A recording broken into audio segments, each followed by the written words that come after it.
In this video, I'm going to show you how to get different AI agents to collaborate and work together. So if you look at the screen right now, you can see you have a master agent and you can have different other agents that have different tasks that they are able to accomplish. So if I come on Telegram, if I activate this using Telegram and I say generate a social media post of the benefits of AI automation for businesses, if I send this off and I run this automation, what it's going to do is that it's going to come to this master agent, which has the brain as OpenAI LLM. Now it's going to send it to a sub agent, which is a generate social media post, which is actually this agent here or this workflow here that is generating the content. Now it is going to be storing the content here. So here it has added a topic, a target audience, focus, and show the time that it was submitted. Now it is still generating the content, but once that content is generated, it's going to add a LinkedIn content, it's going to add a Twitter content, it's going to say what the status is and what whether you approved or you declined it. So now it has generated the content, it's thinking about it, it's summarizing that content, and now so you can see here, it means it's waiting for something. So if I go back to Telegram, you can see that it has generated a tweet for Twitter. So I can decide to decline this. If I decline this and you come back to this place, you can see this is the content it generated for LinkedIn. This is the content it generated for Twitter. You can see under the status, you can see I declined Twitter. So it has changed the status to decline. For LinkedIn, it's still showing as pending. So let's go back to Telegram. And this is the content. This is the exact content it generated here. That is what it has here. Ready to take your business, ready to take your business. So if I approve this one instead of declining, if I approve this and I come back to this content, you can see it has moved from pending to approved. So I can go back to my AI agent and say post approved content. So if I send this off, my master agent is supposed to pick that up, it's supposed to trigger it. Now this time around, instead of generating that content, instead of using this tool for generating content, it's going to use the one for posting content, which is actually this tool here. This is the workflow that posts the content, and this is for LinkedIn. So it posted this content to LinkedIn. So if I come here,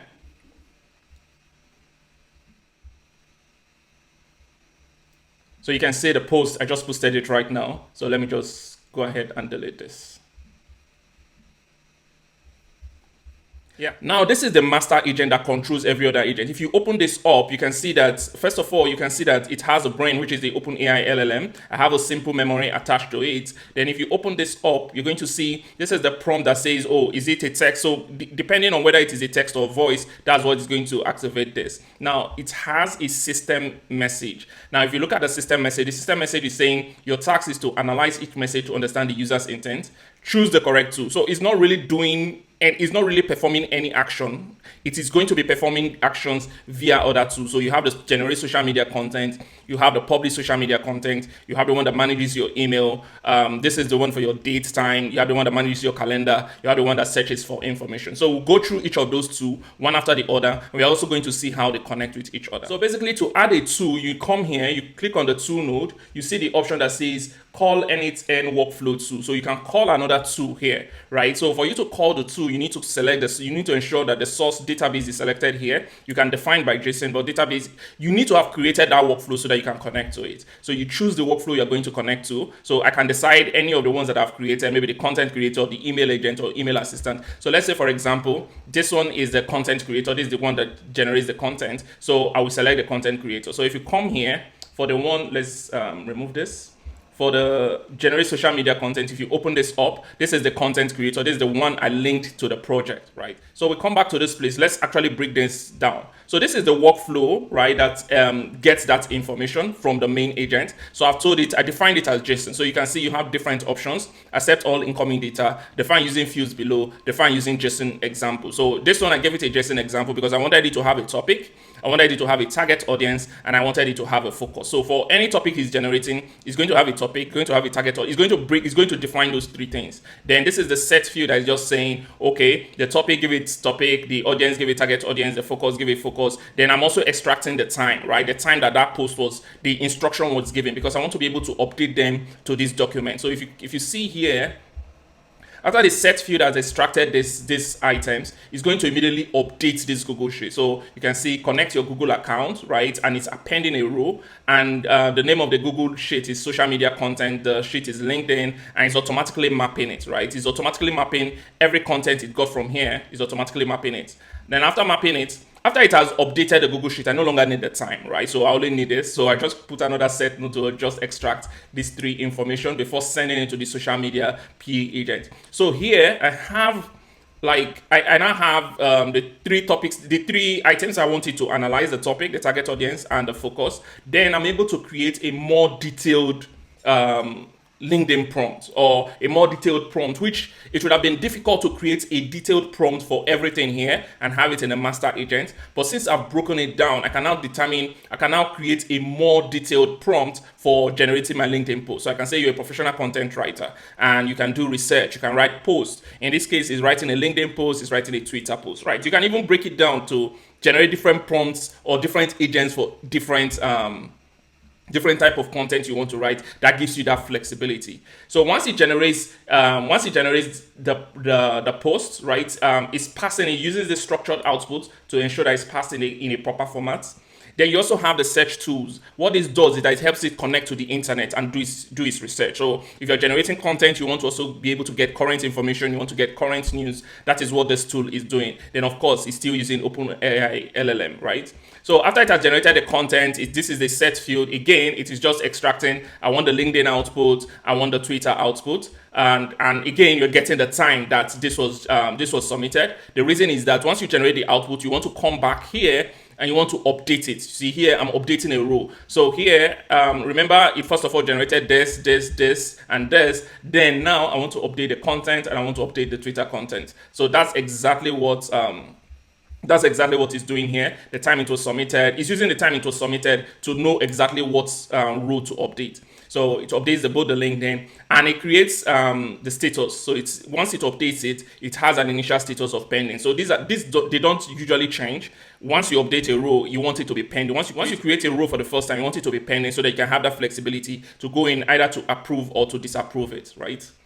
So once it is approved, it's going to update it and say approved. But if it was not approved, it's going to say that it was declined. The same thing here for LinkedIn post. If it's approved, it updates it and says it's approved. So this is basically an if statement.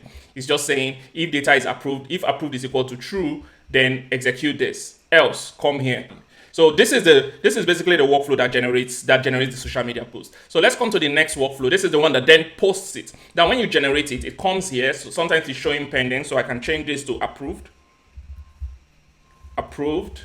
Right? Or you can even edit it. You can go and get another content, modify what they wrote here, put it back, and if you also come, once it's approved, it's going to extract it and it's going to run it. So this is what actually extracts that content and runs it. So if you look at your Twitter post here, you can see this one is 21 hours ago. Let me execute this workflow. Okay, because there's no content coming in here. So let me use this. I added this so that I can actually test this. So this, if I execute this workflow now, it's going to go pull out the approved content. If you open this up, you're going to see that it's going to be checking LinkedIn status for approved, and if it is approved, it's going to extract that content, extract the red. This is just a set node to say, okay, this is what I want to extract, and this is the row number that it has. Then LinkedIn, this is the LinkedIn. Have your LinkedIn credentials connected to it. You can see create your new LinkedIn credentials. Then this is the post you want it to post into LinkedIn.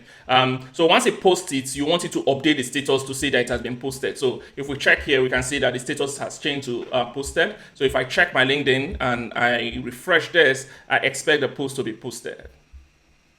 You can see here it has clearly posted, and you can see this just happened now. So I can take this and just delete it, right? Because I don't intend to post that yet. So if you come back to this place, this just ends the workflow, right? So we've talked about the generate social media, we've talked about a post. This is just the same thing with any email agent, right? It's able to send you email. So you can say send an email to Mia to say hi. Just a simple email. So if you run this workflow, it's going to hit this email agent, of course, and it's going to send off that email to Mia and just basically say hi. So there again, this is the workflow that is functioning. It's a very simple workflow. It has the contacts where it's able to get the contacts for the people he's sending the email to. Then it also has, this is what actually then sends the email. If you open it up, you can say the operation is sent. It's able to get the email recipient. It's able to get the email subject. It's able to determine what the email body is. Then if you come here, if it has actually sent it, it's still running.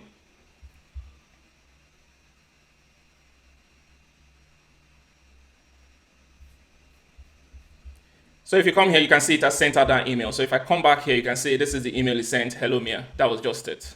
So you also have the calendar agent, which basically what it is doing. So here's the calendar. You also have the calendar agent, which basically what it's doing is creating events, deleting events, getting events. I think this is the workflow. This is what actually makes it communicate with the master agent. So if you open this, I'm telling it accept all data. So whenever it wants to schedule data, any data that is sent to it is going to accept it. So this is how they collaborate. Then also the email agent, if you open the email agent, here I'm telling it accept all data. So once it sends it any data, it is now for the AI agent here to interpret what that data means, get that information, and send that email to Mia. Then you also have the research agent. If you open this up again, it's saying accept all data. So once information comes into the research agent, this agent has its own prompt, has its own system message, use the search, very simple system message, right? It's going to use this search to perform any research, grab any information from the internet, use this as a LLM model to OpenAI LLM to be able to analyze and summarize that information before it sends it back to the master agent, who then sends it back to you on Telegram. So this is just a simple video to show you how those different agents collaborate with each other. So what you need to do, you need to have a master agent, then you need to have sub workflows that have AI agents embedded into it. It can be a simple agent, it can also be an AI agent. So if you've enjoyed this video, I would suggest you like it and also subscribe so that YouTube can send this to other people that may also find it useful. Thank you very much, and see you in the next video.